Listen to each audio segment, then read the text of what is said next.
Hai, ini Harry Hoffman. Hari ini adalah minggu kedua, hari kelima, dan kita akan berbicara tentang melayani sebagai pengirim. Ada dua jenis pengirim yang saya temui di lapangan, dan yang pertama adalah di mana pekerja lintas budaya memiliki satu gereja atau satu lembaga yang mengirimkan pekerja tersebut, dan model lainnya adalah di mana pekerja lintas budaya yang memiliki banyak gereja dan banyak lembaga. Jadi model kemitraan akan kita bahas besok, dan hari ini kita akan membahas yang pertama di mana pekerja lintas budaya atau misionaris memiliki satu lembaga atau satu gereja. Mari kita mulai. Ada berbagai lembaga misi dan gereja yang beroperasi seperti itu, seperti gereja Korea. Misalnya, mereka memiliki satu gereja yang mengirimkan orang tersebut.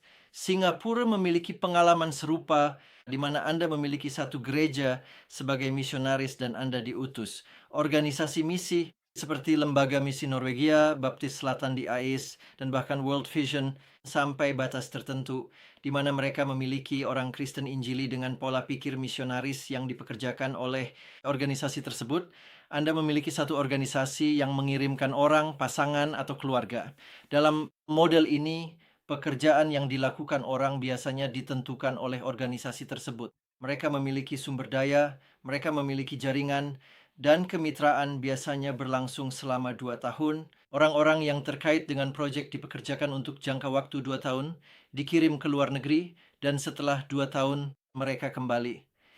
Tanggung jawab lembaga adalah menciptakan infrastruktur, membiayai, mencari mitra, dan semua logistik. Jadi model ini benar-benar digerakkan oleh lembaga atau gereja. Lembaga atau gereja memiliki visi yang jelas, misi, tujuan, dan mereka tahu apa yang mereka inginkan. Dan mereka mencari staf untuk bergabung dan mengimplementasikan visi yang mereka miliki. Ada keuntungan tertentu dalam model ini bagi staf. Mereka benar-benar diperhatikan dengan baik, semuanya diatur dengan baik. Kerugian bagi staf adalah kurangnya kebebasan, banyak pelaporan, dan tekanan pengembalian investasi (ROI). Pengembalian investasi yang bagi lembaga dan gereja yang menggunakan model pertama ini sangat penting. Mereka berinvestasi, dan kepada pemegang saham mereka, mereka bertanggung jawab bahwa uang mereka melakukan sesuatu yang baik.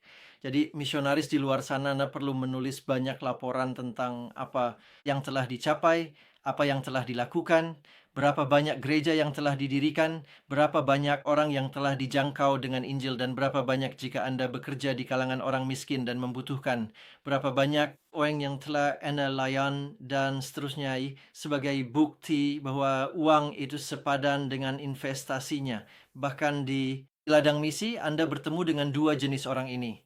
Anda memiliki misionaris yang dipedulikan dengan baik, yang terikat dengan kewajiban dan akuntabilitas oleh organisasi mereka, dan mereka iri dengan kebebasan misionaris lain yang dapat bertanya kepada Tuhan di pagi hari, "Tuhan, apa yang Engkau ingin aku lakukan hari ini?" Mereka tidak punya uang, tetapi mereka memiliki kebebasan, sedangkan yang lain punya uang, tetapi kebebasannya lebih sedikit. Jadi, biasanya yang satu iri pada yang lain, dan maksud saya iri dalam arti tertentu. Kita biasanya bertemu dalam kelompok sel di gereja-gereja internasional atau dalam pertemuan internasional, dan kita tertawa dan saling mengejek kekuatan dan kelemahan masing-masing. Penugasan internasional itu mahal, dan komunitas bisnis bising tahunya rekvan si benda aku mencertain tautan dari PricewaterhouseCoopers di catatan beracara. Ini tentang mengukur nilai penugasan internasional. Jadi saya akan memperkenalkan secara singkat 3 sumber daya yang termasuk dalam melayani sebagai pengirim, dan saya akan menyoroti beberapa aspek dari sumber daya tersebut. Sumber daya nomor satu yang ingin saya perkenalkan adalah buku karya Marina Prince dan Bram Willemse. Keduanya berasal dari Afrika Selatan. Mereka telah menulis sebuah buku berjudul Member Care untuk Misionaris, panduan praktis untuk pengirim berdasarkan pengalaman mereka di Afrika. Dalam buku tersebut, mereka bagian ini akan memperkenalkan fase persiapan yang mendalam, fase penugasan langsung di lapangan, dan juga fase kembali lagi ke tengah masyarakat. Sementara itu, bab 7 akan berfokus secara khusus pada fase persiapan awal serta proses penilaian yang menyeluruh bagi para calon misionaris. Mereka melihat masalah emosional dalam penilaian, masalah kepribadian, area pengembangan orang tersebut, pilihan perencanaan karier, dan untuk menentukan apakah kandidat tersebut cocok untuk penugasan internasional dan lingkungan lintas budaya. Ada berbagai alat untuk melakukan penilaian psikologis, dan alat-alat ini diperkenalkan di sini. 10 sampai 15 tahun yang lalu, saya menertawakan penilaian psikologis semacam ini. Syarat, persiapan, dan penyaringan sebelum lembaga mengutus misionaris dianggap konyol. Namun kini saya melihat banyaknya korban di lapangan, orang-orang kelelahan, orang-orang pingsan, stres tinggi tidak ditangani dengan baik, bahkan ada bunuh diri, percobaan bunuh diri, dan bencana lain yang terjadi di lapangan, dan semuanya dapat dicegah jika penyaringannya lebih menyeluruh. Terkadang calon misionaris harus menunggu 1 tahun lagi untuk memproses dan mengerjakan area pertumbuhan tertentu sebelum dikirim. Jadi penilaian menyeluruh dalam fase persiapan bisa sangat-sangat baik. Saya tidak akan memberikan ulasan yang tepat untuk buku hebat ini jika saya hanya fokus pada penilaian. Kekuatan buku ini sebenarnya terletak pada tim, tetapi saya akan menyebutkannya besok. Mari kita beralih ke sumber daya berikutnya, yaitu buku berjudul Surfing as Sanders, karya Neil Pirolo.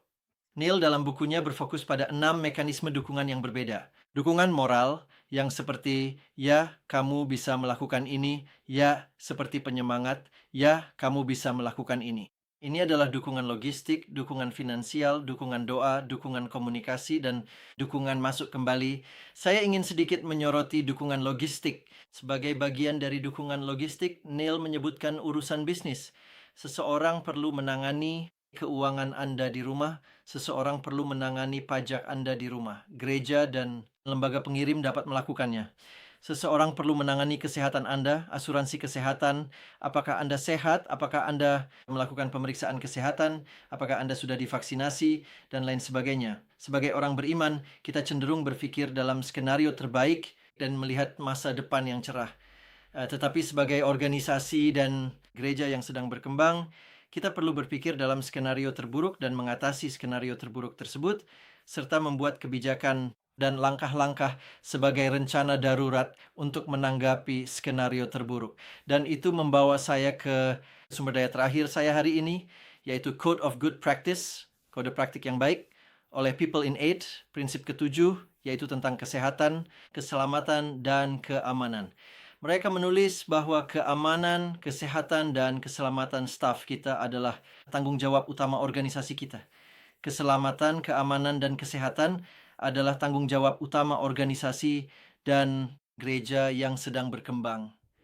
Kita perlu memastikan bahwa mereka sadar, memantau, dan menciptakan infrastruktur yang tepat untuk memastikan kesehatan, keselamatan, dan keamanan personel mereka. Ini hanyalah beberapa cuplikan kecil dari sumber daya yang saya sebutkan.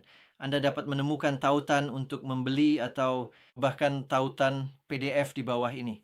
Hari ini kita melihat satu gereja dan satu lembaga yang bertindak sebagai pengirim, seperti majikan yang mengirimkan karyawan, yaitu misionaris ke lapangan.